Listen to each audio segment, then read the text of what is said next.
আমরা আবারও এসেছি আপনাদের কাছে। আপনাদের মাধ্যমে আমাদের কিছু কথা আমরা জানাতে চাই সকলকে। আপনারা লক্ষ্য করেছেন যে কয়েকটি বাংলা দৈনিকে এই ধরনের একটি বিজ্ঞাপন বেরিয়েছে। আপনারা হাজার চেষ্টা করলেও বিজ্ঞাপন কারা দিয়েছে জুম না করলে আপনারা এটা দেখাতে পারবেন না, এত ছোট আকারে দেখানো হয়েছে।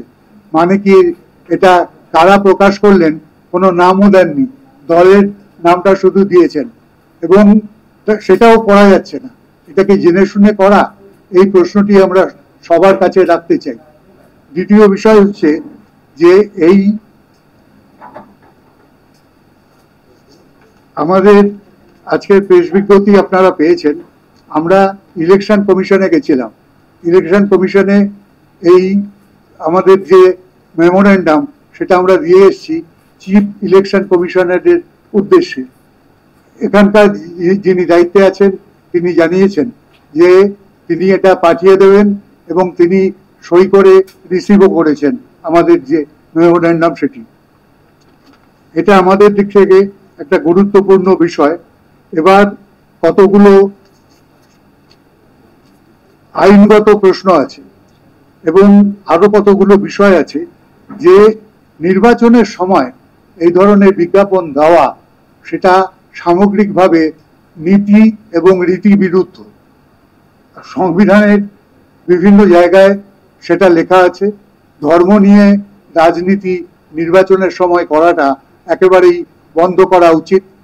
সেটা নির্বাচন কমিশন তার যে মোড অফ কন্ডাক্ট, সেখানে মডেল কন্ডাক্ট, সেই মডেল কন্ডাক্টেও সেটা নির্দিষ্টভাবে লেখা আছে। আপনারা জানেন 51 সালের যে পিপলস রিপ্রেজেন্টেশন অ্যাক্ট সেখানেও লেখা আছে। আমরা সেই সমস্ত বিষয়গুলো এখানে তুলেছি। পাশাপাশি আমরা এটা বলতে চাই যে হঠাৎ করে কেন এই বিজ্ঞাপন আবার এটা হঠাৎ আমরা দেখতে পেলাম যে নরেন্দ্র মোদী তিনি একেবারে অতি দ্রুত তার ভুল পাল্টে নিলেন। ভুল পাল্টে উন্নয়ন আর বিকাশ তার পরিবর্তে তিনি চলে এলেন সনাতন ধর্মে। এখানে এই যে সমস্ত বিষয়গুলো ওটা উল্লেখ করেছে, আমরা আমাদের দিক থেকে সেগুলোকে খণ্ডন করব আপনাদের মাধ্যমে এবং আশা করি আপনারা সেটা প্রচার করবেন। আমি শুধু একটা বিষয় আপনাদের কাছে উল্লেখ করতে চাই, সেটা হচ্ছে এখানে বিবেকানন্দ এবং রামকৃষ্ণকে নিয়ে ওরা একটা লিখেছেন, আপনারা দেখে নেবেন। সেই বিষয়ে আমি শুধু একটা কথাই বলতে চাই যে আমরা যেরকম ধর্মে বিশ্বাস করি বিবেকানন্দ সেই কথাই বলে গেছেন। বিশ্বজনীন ধর্মের ছবি জাগরুক ছিল ধর্ম মহাসভায় উপযুক্ত বক্তৃতার শেষ অংশে প্রকাশ্যে তিনি তা ব্যক্ত করেছেন। তিনি লিখেছিলেন, হিন্দু তাহার সর্বপরিকল্পনা হয়তো কার্যে পরিণত করিতে পারে নাই, কিন্তু যদি কখনো একটি সর্বজনীন ধর্মের উদ্ভব হয় তবে তাহা কখনো কোনো দেশে বা কালে সীমাবদ্ধ হইবে না, পরন্তু সকল ধর্মের সমষ্টি স্বরূপ হইবে, অথচ তাহাতে সীমাহীন উন্নতির অবকাশ থাকিবে। স্বীয় উদারতা বশত সেই ধর্ম অসংখ্য প্রসারিত হস্তে পৃথিবীর সকল নরনারীকে সাদরে আলিঙ্গন করিবে। সেই ধর্মের নীতিতে কাহারও প্রতি বিদ্বেষ বা উৎপীড়নের স্থান থাকিবে না। উহাতে প্রত্যেক নরনারীর দেব স্বভাব স্বীকৃত হইবে এবং উহার সমগ্র শক্তি মনুষ্য জাতিকে দেব স্বভাব উপলব্ধি করিতে সহায়তা করিবার জন্যই সতত নিযুক্ত থাকিবে। এইরূপ ধর্ম উপস্থাপিত করো, সকল জাতি ও তোমার অনুবর্তী হইবে। অর্থাৎ আপনারা বুঝতে পারলেন যে এখানে বিবেকানন্দ সর্বধর্ম সমন্বয়ের কথা বলছেন। আমাদের দেশে যে ধর্মনিরপেক্ষতার কথা বলা হয়, সেই ধর্মনিরপেক্ষতার ধারণা আমরা বিবেকানন্দ এবং রামকৃষ্ণের মাধ্যমে পেয়েছি এবং আমরা তাকে একেবারে পুরোপুরি অনুসরণ করি। ধন্যবাদ। এবার আপনাদের সামনে কতগুলো পয়েন্টে বলবেন রন্তিদেব সেনগুপ্ত। পূর্ণেন্দুদা এতক্ষণ বললেন, আপনারা সবই শুনলেন। আমার যেটা বলার, যে আমরা নির্বাচন কমিশনকে বলেছি আজকে, আমরা যে চিঠিটা দিয়েছি আপনাদের কাছে, সেই চিঠির কপিও আমরা পৌঁছে দিয়েছি। এই যে বিজ্ঞাপনটা আজকে বিভিন্ন বাংলা কাগজে বেরিয়েছে, এবং যে বিজ্ঞাপনটি ভারতীয় জনতা পার্টি দিয়েছে, যেটা খুব ছোট অক্ষরে তাদের নামটা, তা আমরা মনে করছি এই বিজ্ঞাপনটা যে শুধু দেশের সংবিধান এবং আইনের পরিপন্থী তাই নয়, এইরকম একটি বিজ্ঞাপন দেশের সম্প্রীতি এবং ঐক্যকে নষ্ট করছে। এবং যেটা আমাদের আশঙ্কা যে এইরকম একটি বিজ্ঞাপন প্রকাশ করে নির্বাচনের সময় একটি সাম্প্রদায়িক উত্তেজনা সৃষ্টির চেষ্টা করা হচ্ছে। এবং আপনারা লক্ষ্য করেছেন যে প্রথম এবং দ্বিতীয় দফার ভোটের পর প্রধানমন্ত্রী নরেন্দ্র মোদী এবং বিজেপির অন্যান্য নেতারা খোলাখুলি সাম্প্রদায়িক প্রচারে নেমে পড়েছেন। গতকালও নরেন্দ্র মোদী এখানে সভা করে গেছেন পশ্চিমবঙ্গে, সেখানেও খোলাখুলি সাম্প্রদায়িক প্রচার করেছেন। ওরা ওদের পরাজয় নিশ্চিত বুঝে এখন সমস্ত বিকাশ, উন্নয়ন এসব কথা শিখে তুলে রেখে সাম্প্রদায়িক বিভাজন সৃষ্টি করার চেষ্টা করছেন দেশ জুড়ে। এই যে বিজ্ঞাপনটা আজ বেরিয়েছে, এটা হচ্ছে ওদের ওই কৌশলেরই অঙ্গ। এবং এই সাম্প্রদায়িক প্রচার আমাদের আশঙ্কা ওরা যত দিন যাবে আরো বাড়াবে। আমরা এই চিঠিতে উল্লেখ করেছি যে ইন্ডিয়ান পেনাল কোডের সেকশন 153A/1 ক্লজ 1 এবং মডেল কোড অফ কন্ডাক্ট সেকশনের 1 সেকশন 1 এবং রিপ্রেজেন্টেশন অফ পিপলস অ্যাক্ট 1951 এর সেকশন 125, এই তিনটে ধারাতেই পরিষ্কার বলা হয়েছে যে এই ধরনের ধর্মীয় উস্কানিমূলক প্রচার এবং এই ধরনের বিভাজন সুলভ প্রচার এগুলো আইনত দণ্ডনীয় এবং এগুলো কখনো করা যাবে না, এগুলো নিষিদ্ধ করা হবে। তো এই প্রচার যারা করছে, আমরা নির্বাচন কমিশনের কাছে সেই আর্জি জানিয়েছি, এই প্রচার যারা করছে এবং এই দণ্ডনীয় অপরাধের ভেতর কারাদণ্ডের অব্দি নিদান দেওয়া হয়েছে। আমরা নির্বাচন কমিশনের কাছে এই অনুরোধ জানিয়েছি, আর্জি জানিয়েছি, দাবি করেছি বলা ভালো, যে যারা এই প্রচার করছেন তাদের বিরুদ্ধে আইনত ব্যবস্থা নিক, কঠোর ব্যবস্থা নিক এবং এই প্রচারটিকে, এই ধরনের বিজ্ঞাপনকে নিষিদ্ধ করুক। দ্বিতীয়ত আমাদের মনে আরেকটা সংশয় জেগেছে যে কোনো বিজ্ঞাপন নির্বাচনের সময়, যে কোনো নির্বাচনী বিজ্ঞাপন প্রকাশ করতে গেলে নির্বাচন কমিশনকে আগে সেই বিজ্ঞাপনের কপি বলুন বা ভিডিও বলুন, সেটা নির্বাচন কমিশনকে দেখাতে হয়। নির্বাচন কমিশন থেকে ছাড়পত্র নিয়ে সেই বিজ্ঞাপন ছাপাতে হয়। আমরা নির্বাচন কমিশনের কাছে এটা জানতে চেয়েছি যে এই যে বিজ্ঞাপনটি প্রকাশ করা হয়েছে আজ, এর কোনো ছাড়পত্র নির্বাচন কমিশন থেকে নেওয়া হয়েছে কিনা প্রকাশের আগে। যদি না নেওয়া হয়ে থাকে সেটা আরো মারাত্মক দণ্ডনীয় অপরাধ। আর যদি নির্বাচন কমিশন এই ধরনের বিজ্ঞাপন প্রকাশের অনুমতি দিয়ে থাকেন, তাহলে নির্বাচন কমিশন নিজেই তো নির্বাচনী বিধিভঙ্গের দায়ে অপরাধী।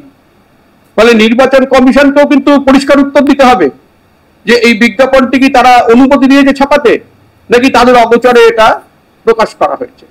নির্বাচন কমিশনকে জবাবদিহি করতে হবে। আর তৃতীয় যেটা আমাদের বক্তব্য, যে এই বিজ্ঞাপনটা আপনারা লক্ষ্য করলে দেখবেন যে বিজ্ঞাপনের তারা ভারতীয় জনতা পার্টি নামটা এমন ভাবে ছাপানো হয়েছে যে চট করে কারুর নজরে পড়ে না। আপনি যদি ম্যাগনিফাইং গ্লাস দিয়ে দেখেন বা স্ক্যান করে ওটাকে বড় করে দেখেন, তখন আপনার নজরে পড়বে যে হ্যাঁ, তলায় একদম বিজ্ঞাপনের তলায় ভারতীয় জনতা পার্টি লেখা আছে। বিজ্ঞাপন প্রচারের আরেকটি নিয়ম হচ্ছে যে এই ভারতীয় জনতা পার্টির পক্ষে কে বিজ্ঞাপনটা প্রকাশ করছে তার নাম দিতে হবে, কোনো নাম নেই। মানে দায়টা নিতে চাইছে না। ভারতীয় জনতা পার্টি নিজেও জানে যে এই ধরনের বিজ্ঞাপন দেওয়া অন্যায়, মানে এমন ভাবে নাম দেওয়া হয়েছে যে নিজেকে লুকিয়ে রাখার প্রচেষ্টা, এবং কেউ দায় যাতে নেবে না, যে কোনো নাম নেই, কোনো দায় নেবে না। কোথাও কোনো আইনগত ঝামেলা হলে, জটিলতা হলে কোনো দায় কেউ নেওয়ার নেই। মানে ইচ্ছাকৃত ভাবে এটা করা হচ্ছে। এবং যারা করছে, যে ভারতীয় জনতা পার্টি বিজ্ঞাপনটা যখন দিচ্ছে, জেনে শুনেই দিচ্ছে, যে অন্যায় হচ্ছে জেনেও এই বিজ্ঞাপনটি তারা দিয়েছে। আমরা নির্বাচন কমিশনকে বলেছি এর বিরুদ্ধে কঠোরতম ব্যবস্থা অবলম্বন করতে হবে, এটা আমাদের দাবি। আপনাদের সামনে বলবেন দীপঙ্কর দে। আপনারা নিশ্চয়ই লক্ষ্য করেছেন সবাই, এবং আজকে একটু আগে আমাদের যারা এখানে উপস্থিত আছেন তারাও পরিষ্কারভাবে বলেছেন কেন এবং কোন প্রেক্ষিতে আমরা আজকে নির্বাচন কমিশনের কাছে এর বিরোধিতা করলাম। কার জন্য ঘটনা ঘটলো বাংলার ইতিহাসে আমার জানা মতে এ ধরনের উস্কানিমূলক বিজ্ঞাপন এর আগে কেউ দিয়েছে বলে আমাদের মনে নেই, আমার অন্তত মনে নেই। তাই আজকে আমরা মনে করছি যে দেশ বাঁচাও গণমঞ্চ মনে করছে যে নির্বাচন কমিশনেরও কোনো একটা দায় রয়েছে। নির্বাচন কমিশনকে না জানিয়ে নির্বাচন চলাকালীন যখন নির্বাচনের মডেল কোড অফ কন্ডাক্টস গুলো জারি থাকে, তখন কোনো ধরনের রাজনৈতিক বিজ্ঞাপন দেওয়ার আগে তাদের ছাড়পত্র নিতে হয়, যেটা বারবার আমরা এখানে উল্লেখ করেছি, আমার পূর্ববর্তী বক্তারাও বলেছেন। সেটা যদি না নেওয়া হয়ে থাকে তাহলে যেমন একটা অপরাধ, এবং যদি এটা নিয়ে এইটা দেওয়া হয় তাহলে নির্বাচন কমিশনও কিন্তু আজকে একটা বড় অন্যায় করেছেন বলে আমরা মনে করি। বাংলায় এ ধরনের উস্কানিমূলক বিজ্ঞাপনে খুব একটা কাজ হবে বলে আমাদের মনে হয় না, কিন্তু তার প্রতিবাদ কিন্তু না করলে সেটা আজকের যে অবস্থায় আমরা দাঁড়িয়ে আছি নির্বাচনের মুখে, একটা যে কোনো মুহূর্তে যে কোনো স্ফুলিঙ্গ থেকে কখনো খুব অপ্রীতিকর ঘটনা ঘটতে পারে, যেমন সারা ভারতবর্ষের বিভিন্ন ক্ষেত্রে হচ্ছে। তাই আজকে আমাদের শুধু কয়েকজনে মিলে এটা প্রতিবাদ করলাম বা একটা দেশ বাঁচাও গণমঞ্চ প্রতিবাদ করলো, তাতে কিন্তু থেমে থাকলে হবে না। আপনারা যারা এসছেন, মিডিয়া থেকে যারা এসছেন, সমস্ত সহনাগরিক যারা, তাদের প্রত্যেকের কাছে আমরা অনুরোধ করছি, বাংলার বিরুদ্ধে এই যে ষড়যন্ত্র চলছে, বাংলার বিরুদ্ধে যে অপমান করা হচ্ছে, অপমানসূচক কথাবার্তা বলা হচ্ছে, আমাদের মনীষীদের বিরুদ্ধে তাদের নাম উল্লেখ করে যে ধরনের অপবাদ দেওয়া হচ্ছে, তার বিরোধিতা করাটা আমাদের প্রত্যেকের নৈতিক দায়। এবং আমার মনে হয় এবং আমাদের মনে হয় আজকে এই দায়টা আমাদের নিতে হবে এবং এর প্রতিবাদে রুখে দাঁড়ানোর সময় হয়েছে। আপনাদের সামনে বলবেন সুদেষ্ণা রায়। আমার সঙ্গে যে সহনাগরিকরা রয়েছেন, আমরা সবাই মিলে এই চিঠিটা যে জমা দিতে গিয়েছিলাম ইলেকশন কমিশনে, আমরা সবাই একই কথা বলছি, একই দিকে আমাদের লক্ষ্য।